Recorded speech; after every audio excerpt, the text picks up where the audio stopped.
keep her close. So I just want to start by saying thank you. I want to also say thank you to the people of this land. I want to say thank you for the, I always say that it's because of their relationship with the land, their generous relationship with the land, that we get to reap the generosity of the land itself. And even though we tend to think of things in the past, I've been trying to think of the present lately, and to know that everything that we always, when we speak of the things, we speak of the past, and we forget that we're here in the present. Our roots, for instance, are not in the past, they're in the present. You know, so we are alive, and we are standing on land that is alive, and it has a particular way of being because of what was given to it. And so we get here, and we hope that we can give it the same honor and respect, and that we can think about the future of our children's children, that they can find something for themselves on this land. So I want to thank the Chochenyo Ohlone and the other nations of Ohlone, and all of us who come here, all of us who made that journey to get here, representing whatever territory, whatever land, whatever area that we emerge from. And I think my work is about trying to remember what that work is, what were we handed when we first arrived, and how is it that we can continue to remember and do, because it is imperative that we wake up. I wanted to say thank you. I grew up in Sacramento, and I was fortunate to be among the elders, to raise my family. My son Mateo is here with my granddaughters Amber and Setansi. That's how long we've been at this, you know, is that looking at those elders that when I was a young person that passed some things on to us. They asked us, you know, to think about the future. They did say duck. They said duck because chaos is coming. I wasn't quite sure what it meant and how long I would have to duck, you know, but every time you raise your head, you realize it's not time yet. So they gave us that opportunity to see what was coming. They had a lot to say to us as young people. And if we listened and heard it and remember it good, whatever lessons they gave us good, and whatever we didn't learn, well, now it's up to us to figure out what those missing pieces are. So those elders did say to us, you know, that the imperative was to go home. And by that they meant return to who we were. And a lot of generosity here at that moment. In fact, all the elders all around this continent are generous people. We have a lot of language, a lot of politics, you know, things that keep us from really communicating. And when you're around the elders, you know, they're not really interested in all the language. They're interested in you and what you do. You know, that's what they're interested in.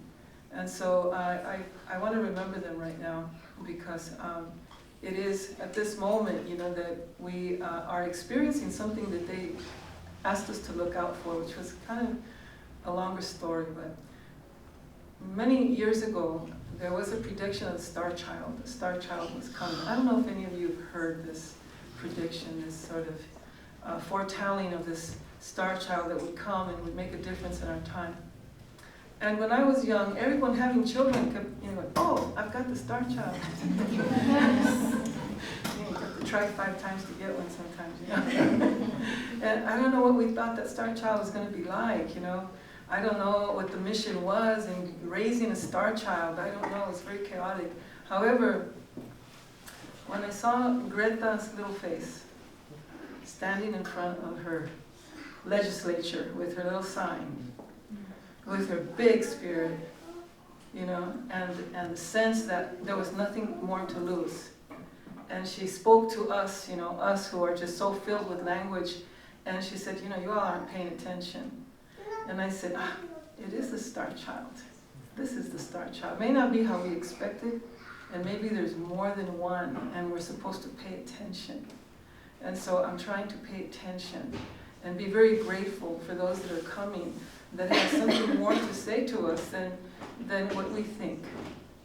So I want to just say thank you that way to this time and this place, and to all of the what's here. You know, we have on this campus warehouses full of bones. You know, and that's how we think. That's how we think.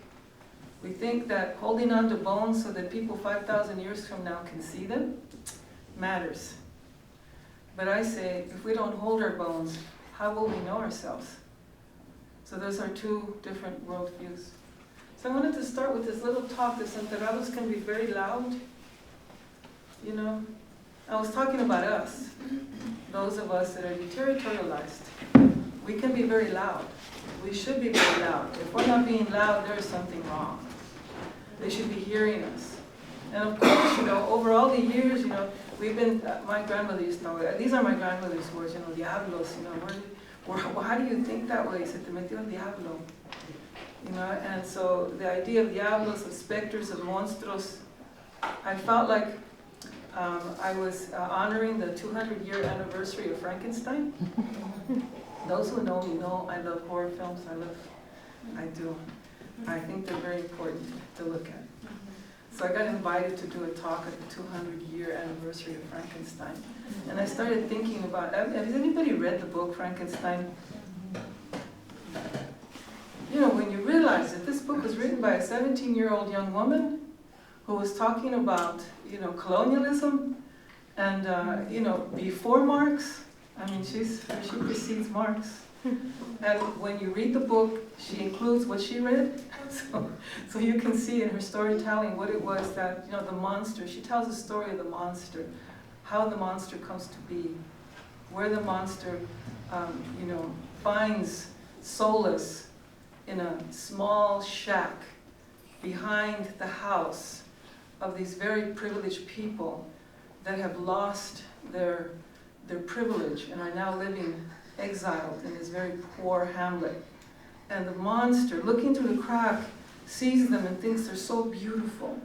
And the monster has no language. So the monster then learns language by looking through the crack in the wall and absorbing and seeing the lives of these people and feels so moved by them. They're so beautiful that he begins to bring firewood to them because they're cold and they're weak and they can't do for themselves, he feels. And so he becomes their provider. And they never see him. They think somehow that the angels have brought down the wood. That somehow they're so entitled that they don't ask, where's this wood coming from?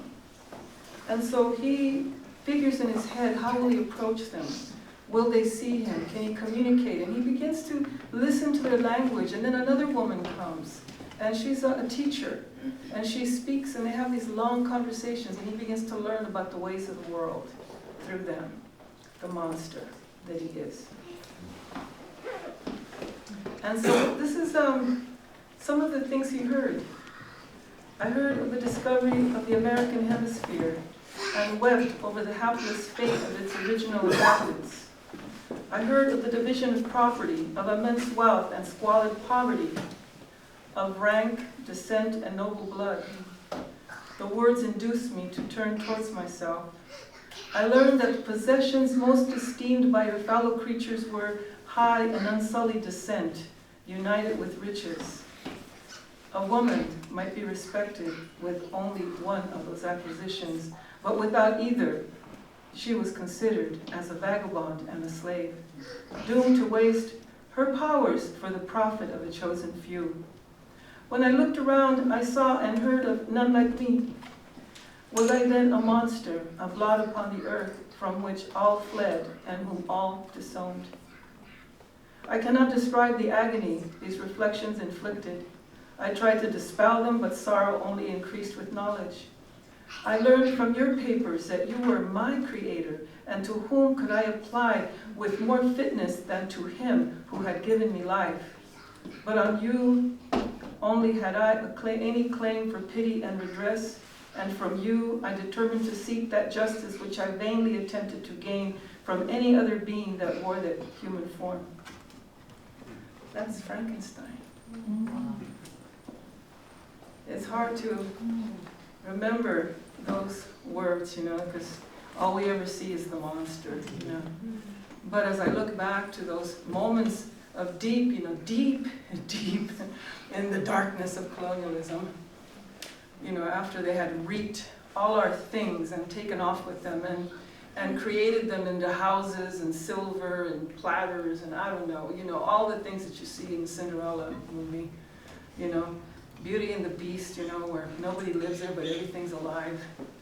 All those kind of stories that you see are devoid of where things came from, who brought them to that place. And so for me, the work then of creating has been to go back to that place to find, within the rubble that has been left, because in the rubble, in the destruction, is everything that is and has ever been made. Nothing has been tossed up into the skies except maybe on spaceships. I don't know. I'm hoping that those that want to go on spaceships will go. They should. But those of us who are Earth people and want to remain on Earth then have to remember that it's not about the rubble. It's about what is precious and how to recognize the precious within the rubble. And to think about it as a piece, a puzzle, in which we collect and find everything that has been strewn along that place. And I think of us as Chicanos not as anything other than peoples who have been forced onto a road. Now, we don't live in Mars. We don't live in Venus. We live here on this ground. We've been walking it back and forth for many generations, but we've been forced in a position of being deterritorialized, ungrounded. We go back again to being the desenterrados. And so we think of ourselves maybe as singular, but when we think about the plan of colonialism that over 500 years it has been to disinter people from their place of origin, because every place of origin that has no one to protect it is up for grabs. It can be sold and bought, explored, exploited. And the only thing between the vast destruction and us are the indigenous people still remaining on their land. And that, in the last 25 years perhaps, has been an acceleration, thank you to the shadow government of the cartel. The activity of occupying land has probably loosened more people onto our roads than the entire 500 years of colonialism. That is a frightening thing to think about. However, it all depends on how we think about it. When we think about how it is that we've held on to things, this is what we've done. Everything outside we have no control over. Everything inside we do. And how we've kept it is what things are alive. It's those things entrusted to us by those elders as we passed by, sort of whatever our little trip was, our heads were wherever they were. But those elders, grabbed some of us and said, hey, sit down for a minute and let me give you this, not knowing what it was we had. And so the work then is to understand what was given and to connect it back up to the whole.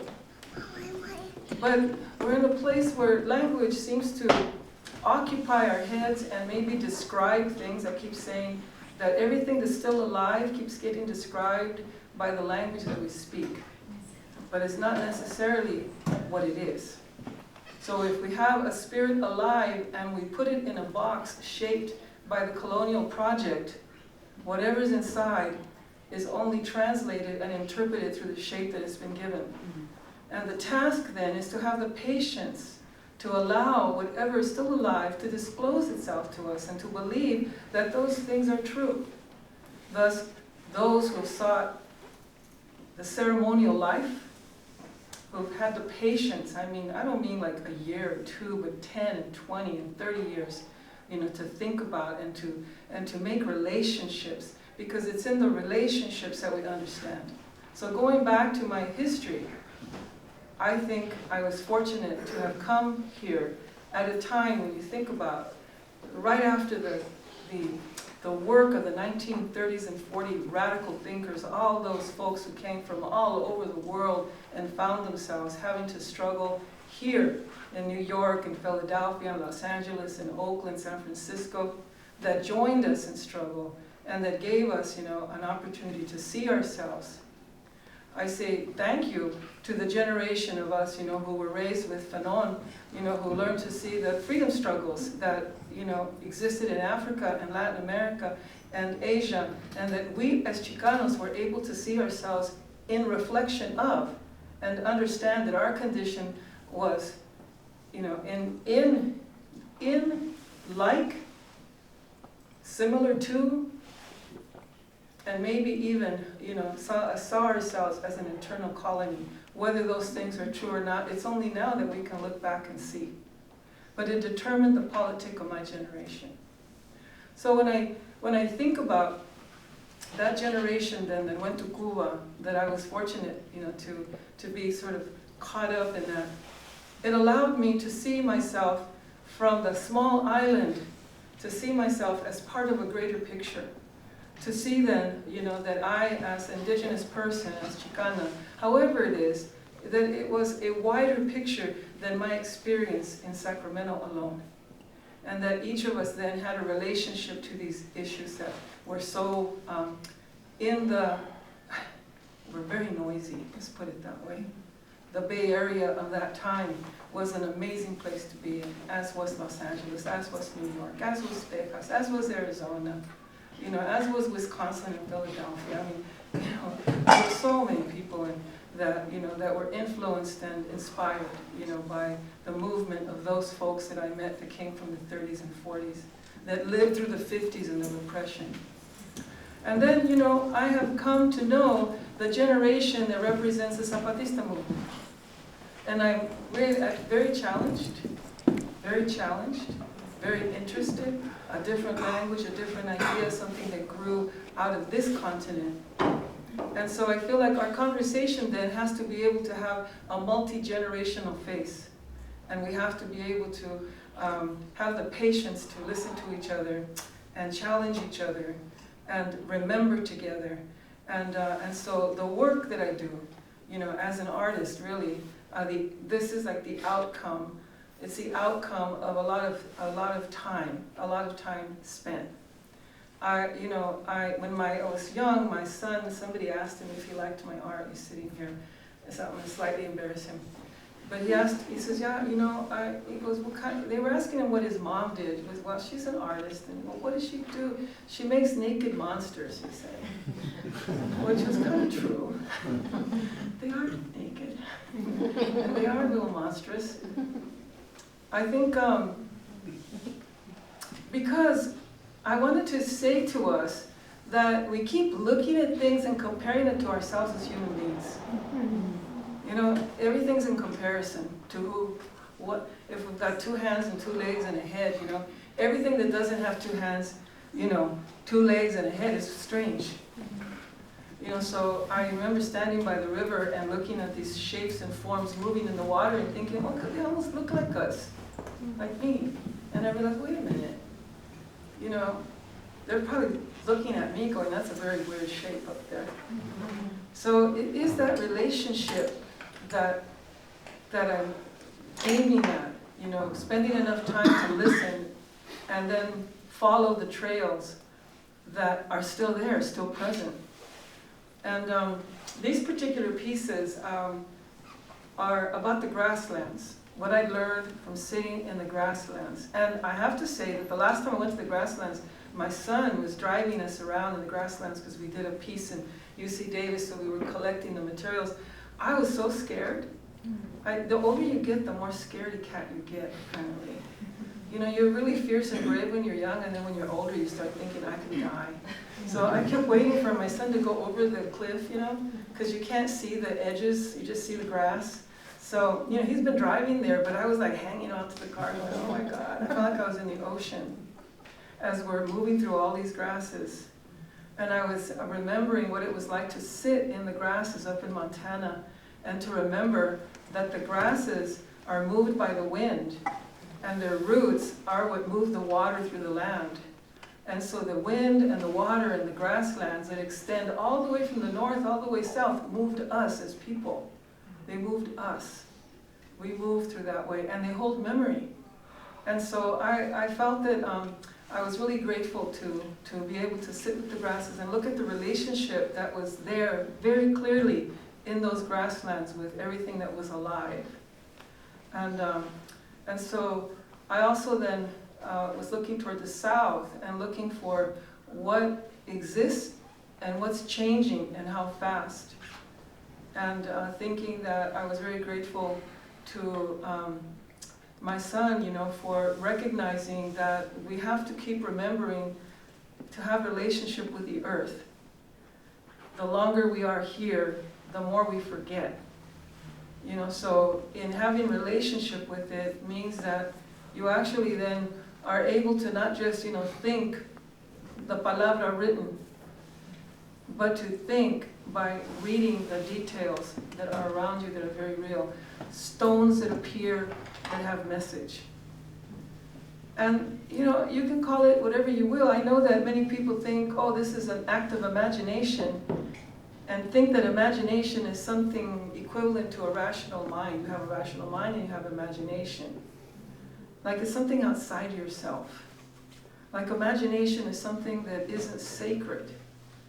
And yet, we think about those things as somehow outside of ourselves or attached to us by a balloon. We only bring them down when we have to reference them, but that most of us won't admit to. And yet, it is the ability to image, right? It is the ability to envision that allows us. This is why we try and figure out how to see and how to understand what we see. And art making allows you that. No matter what kind of work you make, to hold it in your hand and to see it grow and change, to have to follow it, to have to be in a place where your ego has to be put away so that you can follow the idea before you get in front of it, so that you can allow then the emptying out of yourself so that you can make the work that you want to make.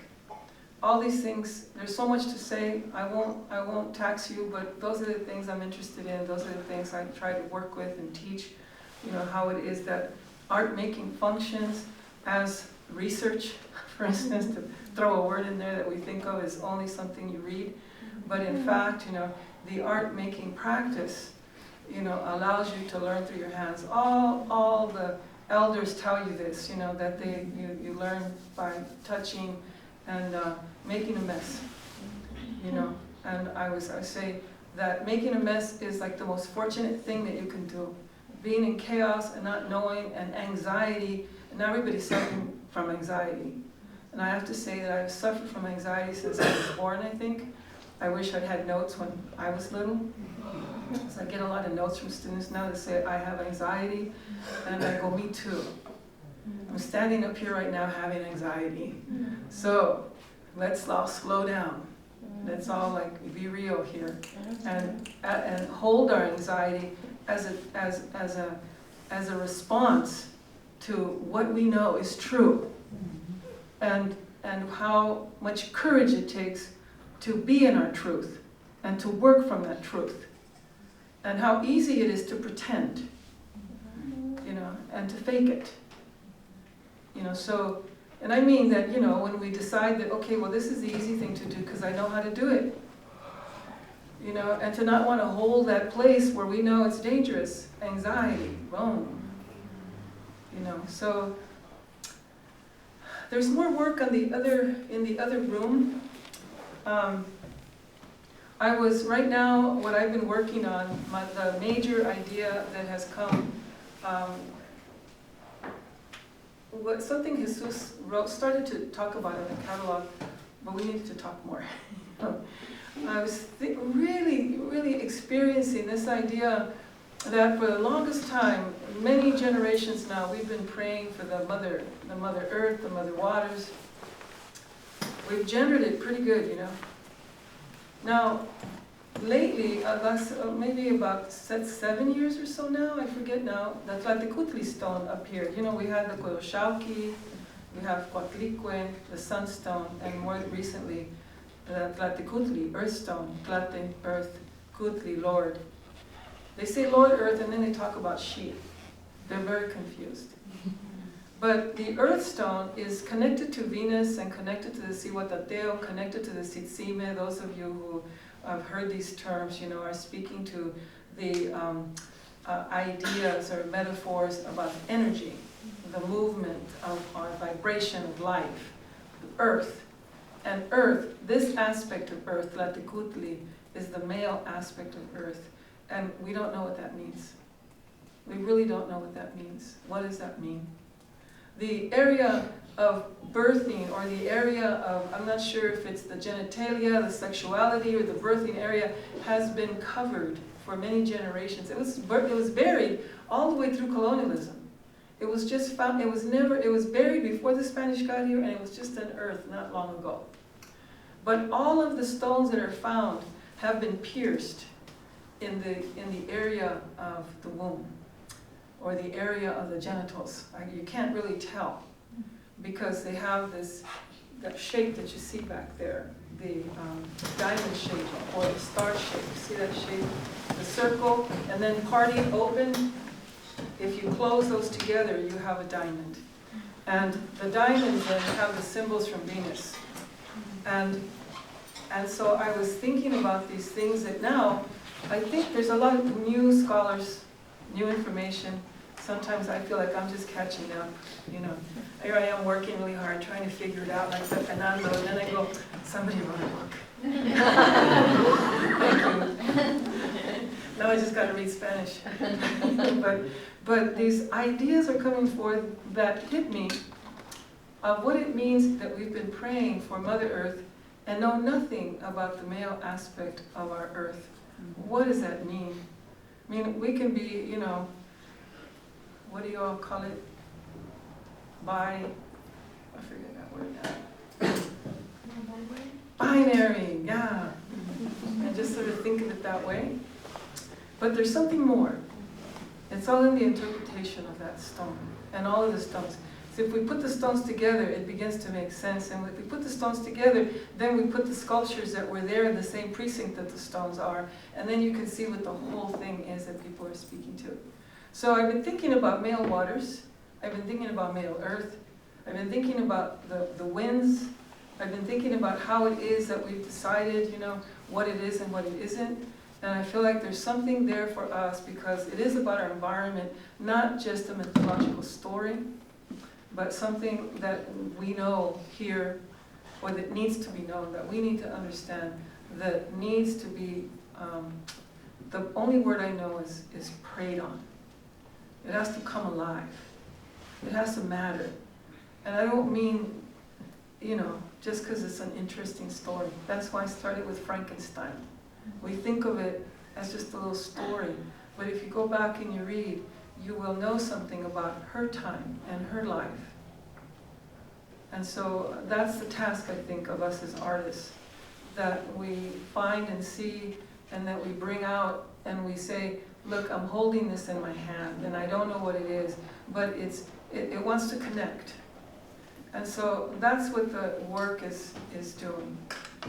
All the figures, all of the elements that has come out of this work is an opportunity to contemplate and to work with just little symbols and little ideas that then start to unfold for me and make me want to, you know, keep moving, right? Keep moving, keep thinking, keep making these connections, so that when we think about ourselves as indigenous peoples, because each and every one of us here are indigenous peoples, and if we can stop and think that it isn't about an it, and it isn't about permission, it isn't about a federal law, although it is all about those things.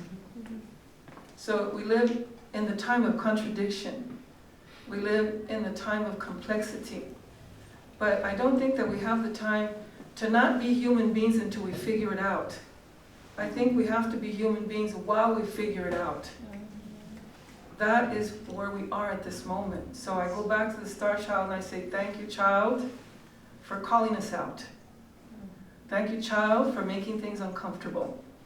Thank you, child, for making all of us question ourselves and our assumptions and our privileges, however they are. But also thank you, child, for taking the risk, for standing up, and that we too have to be able to be that way. And that we have to remember that fascism on the everyday scale becomes how it is that we police each other. So if we're like, policing each other, I shouldn't be doing that thing. It makes you concerned about what you do. So if you're policing the people doing the work, then I say, get to work. You got something you want to do, then get busy. This is the generation that has the opportunity to do that. And if you have concerns and criticisms, bring them forth and let's have a really good conversation. We can even yell. I know at some point when I was growing up in the movement, yelling became violent. And I'm going, oh my God, I was at a meeting of the indigenous women in Peru, and one woman took it upon herself to do something that she shouldn't have. She critiqued the whole group in front of the UN body. When she came back to the group, everybody was like, that was like stepping out of line. You needed to bring that to us first. And she said, well, if I had to do it again, I would do it. And she was like, I had to do it. It was like, that was my politic. I had to do it. And then she said, okay, so am I out? And everybody talked about, and then they all said, no, you're not out. And I was like so excited that you could step out of line, that you could face up to folks who don't agree with you, that you can argue, raise your voice, throw a chancla on the table, and then get up and say, good meeting, and move on. Instead of 25 people going 15 different ways, never to speak again. Or criticizing behind your back and not having the courage to come to you and say, I don't agree. So those are the things that as I'm working, I've been thinking about. Maybe I'm just a regañona, I don't know, but I've been thinking about these things a lot. So I hope you enjoy the work and you think about it. And if you have any questions, please, you can bring them up now. Don't forget to go in the little room. You'll see the male waters piece and the abuelita walking stick. We miss you.